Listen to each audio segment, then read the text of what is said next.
Hi, my name is Jason Alsman, and I'm currently going to school to be a PE teacher. That's my goal.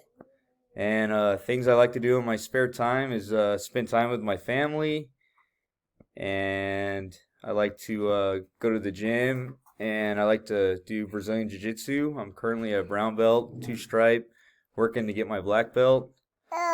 Um, that would be my favorite hobby. Um, Something that I'm really looking forward to in this class is actually getting back into the gym to hit the weights. I haven't done that in a while since I had my young kids. They keep me really busy, so that'll be fun. I'm really looking forward to that. And Emily, want to say hi? Say hi. Want to wave? You say hi? There's a wave. Yeah, I got two boys and a little daughter. Actually, I got two little boys. They're 7, 4, and then my daughter's a year old. And then I have my wife. And yeah, they all keep me busy.